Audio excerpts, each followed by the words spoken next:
Hello, welcome to InfoHub. In our headlines, high-level team visits storm-affected Bath settlement. 25 officers graduate as Corps of Wardens. Indigenous Peoples Affairs Minister hopes Heritage Games places spotlight on Indigenous athletes. And International Peace Day described as an opportunity to embrace Guyana's diversity. Stay tuned for the details of these and more.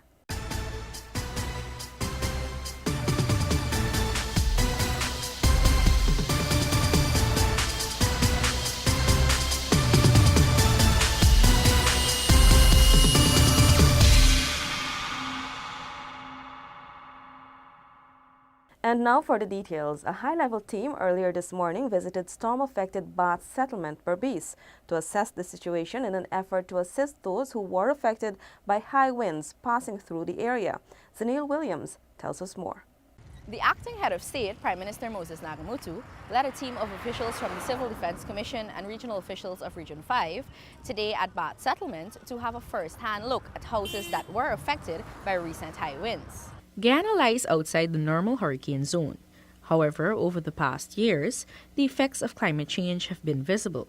Severe flooding, freak storms, and strong winds are becoming more common. Over the past few weeks, the Caribbean has been experiencing intense hurricanes such as Irma, Jose, and Maria. Irma slammed into the eastern Caribbean, devastating many of the tiny islands in its path. As a result, Guyana has experienced heavy rains and strong winds in some areas, mainly Bath Settlement in Region 5 and Wismar in Region 10. Retired Colonel and Director General of the Civil Defense Commission, Chabilal Ramsaroop, who was part of the team, explained that assessment teams have been deployed to said locations following the incident. He urged citizens to take note of climate change and its effects, and more importantly, adhere to building codes. I hope Guyanese are taking note of it, because climate here is here to stay. And you see the little roofs that are going off. In future there'll be more roofs going off if not done properly. We have to stick to the building codes. Acting President and Prime Minister Moses Nagamutu, who was warmly received by the residents of the community, said that though the local needs are not as severe, the government is committed to ensuring that the situation there returns to normalcy. The needs here are not very great. It's not that people have lost their entire home and they are thrown in the streets. They're housed in one case, in the first house, in a neighbor's property. And the work will begin today to see how they can put that house in some form that the lady could return to her house. I'm satisfied that there is a eagerness and willingness to help. And this is a tremendous spirit of cooperation and brotherly and sisterly relationship that I have seen here. Blankets and sheets were donated to affected persons. Both the region and CDC will be working assiduously to ensure that building materials and contractors are delivered as soon as possible. InfoHub spoke to Danraji Haricharan, better known as Sheila, a resident of the community who shared her experience. Breeze started blowing heavy, rain started to fall so heavy. I was in the yard and I rushed upstairs. Yeah, because I put down 1, 2, 3, and I go upstairs closing up them windows.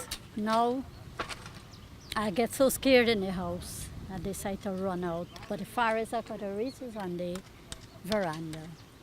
And the house collapsed. And it collapsed, and like I lost, I become so stupid. The rebuilding of Sheila's home and that of others began this morning. He promised to build the house back, and they would start today, and I could see the start. They have started already? They started, yes. All right, then. Thank you very much. And thank you. I got to be thankful to them so much. I appreciate that very, very much. Apart from Haricharan, the team also visited a few other houses that were affected by the inclement weather. During his interaction with the residents, the acting president reiterated government's commitment to aiding hurricane-affected islands. Guyana's effort to deal with natural disasters in Guyana here, as well as in the Caribbean, is in keeping with our own commitment to solidarity and humanitarian assistance, and we will do all we can to help people in need. Zanil Williams for InfoHub. InfoHub's Tiffany Rojas sat down with Guyana's permanent representative to the UN, to get some insight on how the country is being represented at the level of the international body. Guyana's permanent mission to the United Nations has been actively working to identify development partners for the country. Ambassador Michael Tenpau pointed out one such effort includes working with his Surinamese counterpart to promote Guyana's tourism attraction in the Guyana Shield. We have been promoting an idea, a concept at this stage, which is the Guyana Shield project.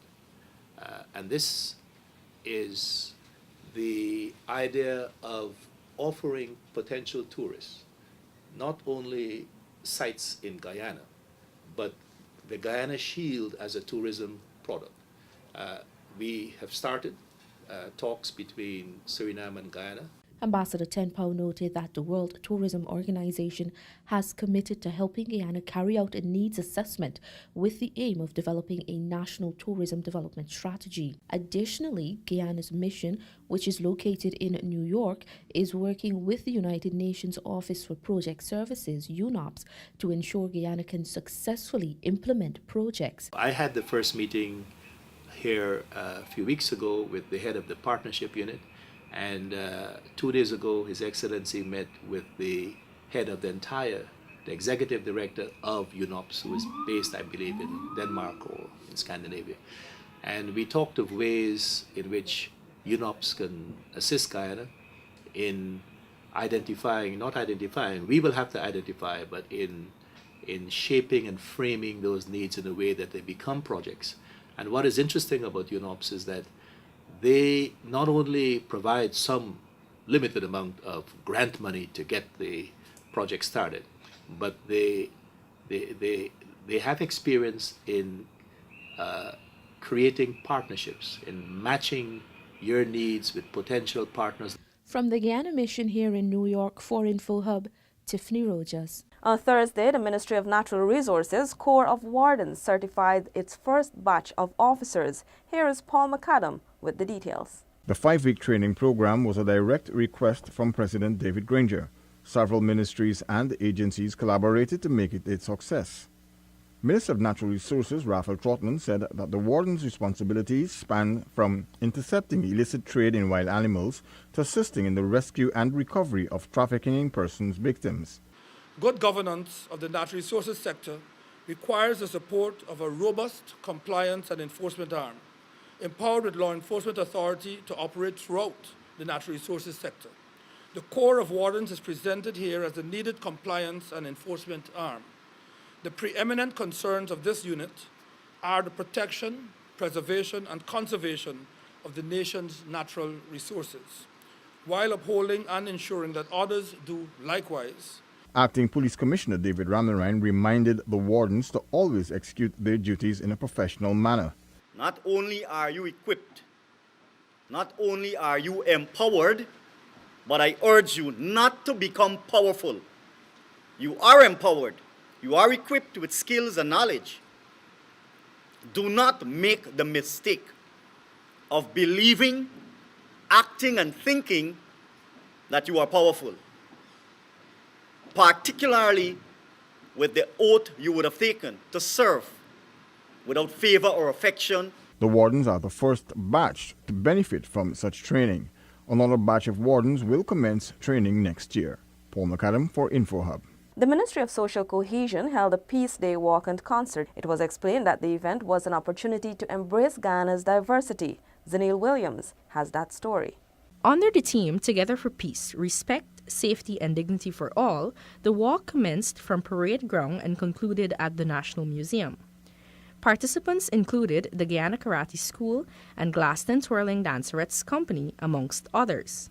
Minister of Social Cohesion Dr. George Norton described the event as an opportunity to embrace Guyana's diversity. He noted that it also supported his ministry's mandate on behalf of the government to build a cohesive nation. The minister urged the participants to always remember that they are one people who share a common vision. This year, the International Day of Peace focused on engaging and mobilizing people throughout the world to show support for refugees and migrants. It was established in 1981 by the United Nations General Assembly. Zanil Williams for InfoHub. The Legal Affairs Ministry and UNICEF is examining ways to improve the legislative framework for Guyana's children. Crystal Stull has more. The Ministry of Legal Affairs, in partnership with the Hague Conference on Private International Law and UNICEF Guyana, will be hosting a one-day meeting on September 28, 2017 at the Pegasus Hotel. The meeting will engage stakeholders to determine which conventions should be prioritized for ratification based on the Hague 2016 conference conclusions and recommendations. The aim of this meeting is to have the key stakeholders ventilate ideas so that we can protect Guyana's children and to ensure that the conventions will be implemented so that the nation's children will ultimately benefit from this meeting. The forum, which will be spearheaded by Attorney General and Senior Counsel Basil Williams, Parliamentary Counsel Diane Wolford explained. We intend to start at 9. We intend to start early. So invite stakeholders to come out, be prepared to give ideas, be prepared to share ideas and recommendations so that it will be productive. In 2016, 118 participants from 25 states met in Georgetown to discuss the work of the HCCH and the relevance of some of its core conventions and instruments to Guyana and the wider Caribbean region. One of the outcomes of the meeting was new designations to the International Hague Network of Judges that were announced by the Cooperative Republic of Guyana. The meeting also provided an opportunity for the country to reflect on how to improve domestic and international legal architectures for children. Crystal Stull for InfoHub. The Ministers of Indigenous Peoples Affairs are hopeful that the Heritage Games will enable Indigenous athletes to secure spots on national teams. More in the Seneca Thorne report. The Indigenous Heritage Games kicked off today at the Everett Sports Ground, Ivlery, with competitions in several events including cricket, football, volleyball, archery and swimming. Minister Sidney Allicock urged the athletes to put their best foot forward. And I would like you to make the best of it. Make new friends, look for opportunities. Who knows? You could be part of the national team. The minister pointed out that the Interland has a critical role to play in unifying the country, adding that this was the opportune time to do so. We have a role to play through sports to unifying the country. We'd like you to make friends and talk about the hinterland, talk about where you come from. Talk about Linden, talk about Georgetown. Let us share the information with one another. Minister Valerie Garrido encouraged the athletes to use the games to advance their selection on various national teams. So far, we have about 16 footballers on the national team, on the 17 and on the 15. So we are getting there.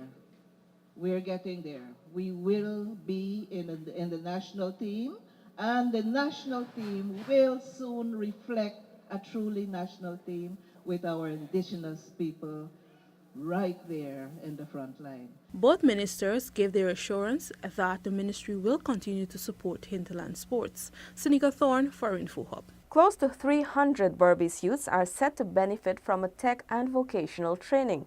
More in this report. This followed the launching of the Berbice component of the Citizen Security Strengthening Program, which seeks to empower at-risk youths between the ages of 16 and 25. The event was hosted at the Rose Hall Community Center in Kanji, Berbice.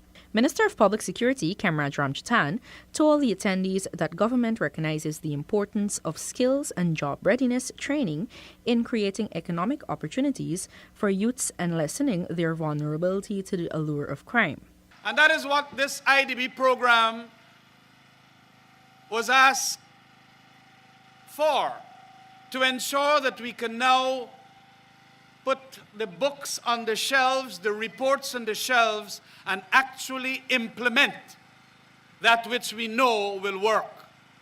And what it is that will work? It is to ensure that those who are at risk, young people especially, to train them, to ensure that they can make an income, to ensure that they can become disciplined at the workplace and at the study place, so that they're going to make law-abiding citizens in future. The youths will be drawn from 20 communities in regions 1, 3, 4, 5, 6, and 10 yearly. This will lead them to acquiring CVQ Level 1 certification or its equivalent job readiness, entrepreneurship, and business management training. The project is expected to last until 2020. Zenil Williams for InfoHub. Thanks for watching. Remember to connect with us 24/7 on our website and social media. Goodbye.